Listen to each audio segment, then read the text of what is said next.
Bonjour, bonjour. Alors ici, une petite voice note qui est dédiée à l'association. Donc là, je prends ma casquette de présidente de l'association Parisienne Sautable pour vous passer un petit message parce que vous savez que 2025 est une très très grande année pour nous. La Biennale va avoir lieu. Donc vous savez, on a eu une première édition 2021 qui s'appelait Frugal. Ensuite, on a renommé tout ça et on s'est autonomisé quelque part. On est devenu Amour Vivant pour vraiment célébrer ces postures amoureuses du vivant dans le design de manière globale et systémique. Donc c'est pas que le design des objets, mais c'est bien tout ce qui est designé dans notre monde. Et donc il y a tout un tas de choses qui est designé aujourd'hui, depuis les jardins en passant par voilà le mobilier, les matériaux qu'on connaît évidemment, l'architecture, mais aussi le parfum, l'art, tout ce qui est pensé, mis en œuvre en fait. Donc on l'entend vraiment au sens large. Donc là, on a eu un appel à candidature, on a reçu plus de 200 candidatures qu'on a méticuleusement étudiées et pour laquelle voilà, on a fait nos retours aux candidats.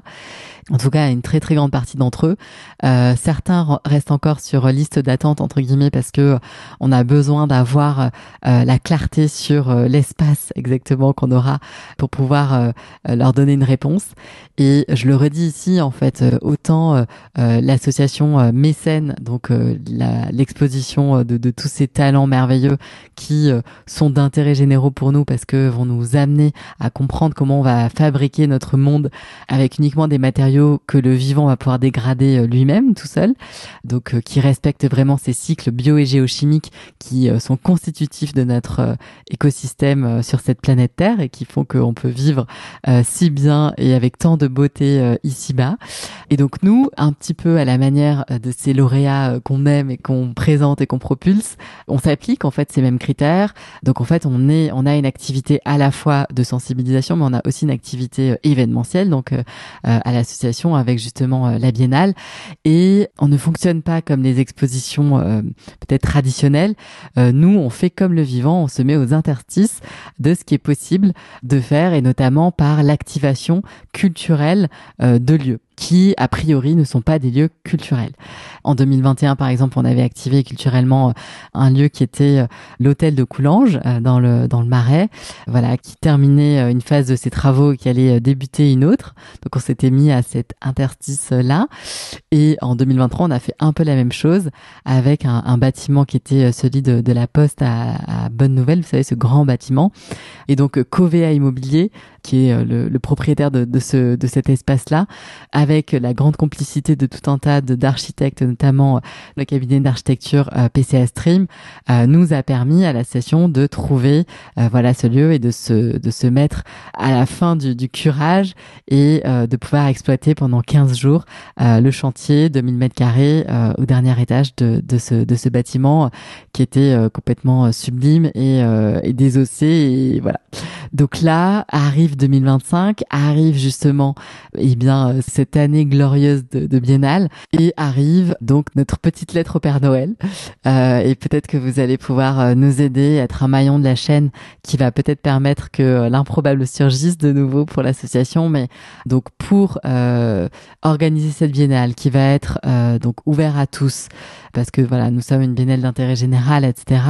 Donc vous savez comment ça se passe à chaque fois. On expose une trentaine de projets. On y accueille également des conférences, des workshops, tout un écosystème de rendez-vous en fait et de rencontres pour faire autrement et faire se rencontrer toutes celles et ceux qui doivent se rencontrer aujourd'hui. On crée cette opportunité structurelle qui n'existait pas jusqu'à présent avec un filtre qui est très très très aiguisé.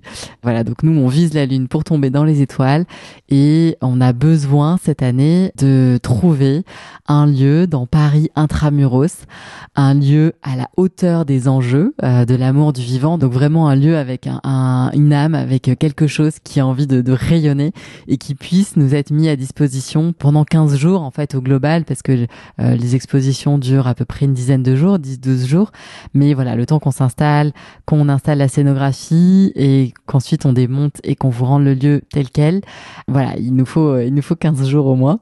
Et donc voilà, donc nous on est une association reconnue d'intérêt général, donc on a ce système de pouvoir valoriser aussi ces prêts en nature à travers un système de dons en nature qui est ensuite défiscalisable.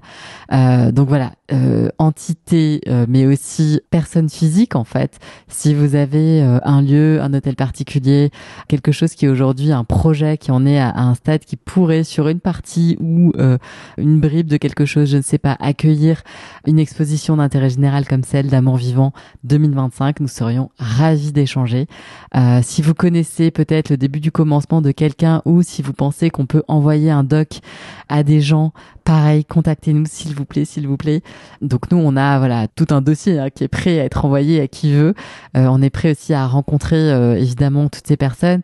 Peut-être aussi que ce sera bien de pouvoir décrire le projet en personne, qu'on puisse venir se rencontrer en vrai. Mais en tout cas, là, les prérequis, disons que c'est un espace dans Paris, le plus central possible, ce serait absolument merveilleux. Parce que voilà, on n'est pas dupe aujourd'hui. Les projets qui sont excentrés, compliquent le fait de faire venir les publics.